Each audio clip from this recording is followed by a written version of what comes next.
Have you ever tried fixing something and the more you tweaked it, the worse it started to look? Suddenly you're on version 7 and instead of feeling confident, you're doubting everything. Most people think that's a sign they're doing it wrong, but it's actually a sign you're stuck in perfection mode. Today, I'm going to show you the trick that helps you improve anything quickly without the spiral. If you're new here, each installment stands on its own. You'll get everything you need right here. And if you've been following the series, this one will pull the whole process together beautifully. The thumbnail that taught me to iterate. A few days ago, I was working on a thumbnail for one of my videos. And before you think, I'm not a creator, this doesn't apply to me, let me tell you why it does. A thumbnail is just a cover, and we all create covers, presentations, emails, reports, proposals, anything that gets judged in a split second. And here's what happened.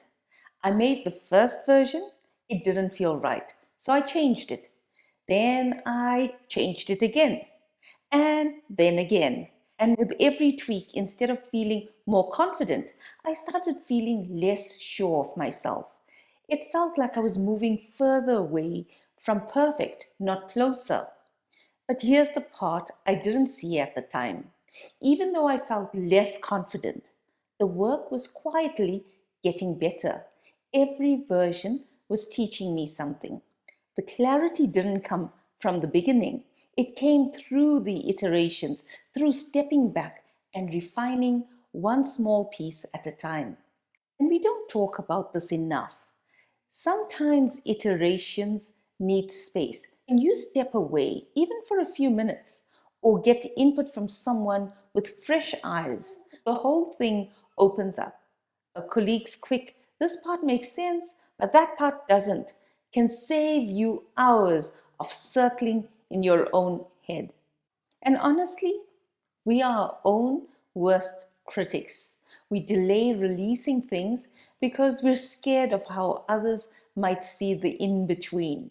And as I was going through those versions, I realized something important. This wasn't about design or thumbnails, it was about the way progress actually works. We don't get clarity before we start, we get clarity because we start and then keep adjusting. There's a name for that approach, and most people overcomplicate it. People hear the word agile and immediately think of corporate frameworks and formal processes. But agile, at its core, is something we've all done our whole lives. We've just never named it. Agile simply means this: don't wait to be perfect. Start with a small version, learn quickly, improve as you go. It's how we learned everything growing up: riding a bike, handwriting, tying shoelaces. None of us perfected it on the first try. We learned through doing, adjusting, and then doing again. And here's a modern example we all know. Think about how apps or games update. They don't wait for one flawless final product. They release a working version, let people use it, gather feedback, fix what needs fixing, and roll out improvements. Because most of the real learning happens after something is used, not before it's released. That's iteration. And that's essentially what agile really is: a mindset of improving by doing and not by overthinking. How to apply this in real life? Here's how you can use the agile mindset without turning your life into a project plan. Just simple, practical steps you can apply today. 1. Start with a small first version. Don't overwhelm yourself with the final product. Start small: a few slides, a rough outline, a short paragraph, a simple idea. Small versions are easier to start and easier to fix. 2. Expect the first version to be imperfect. This is where most people struggle. We secretly want our first attempt to be amazing, so we freeze. But the whole point of iteration is this: first version isn't meant to be version 10. You don't improve something that you've never started. 3. Improve one thing at a time. Most people try to fix everything at once, and that leads straight into overwhelm. Instead, fix one slide, one phrase, one section, one behavior. Tiny, focused improvements build momentum. 4.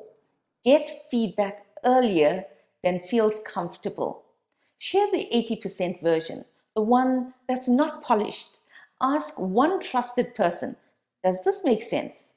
1 minute of feedback can save you hours of second guessing. It's exactly how that thumbnail improved. Each round gave me something clearer to build on. 5. Release the next version even if you're not fully confident.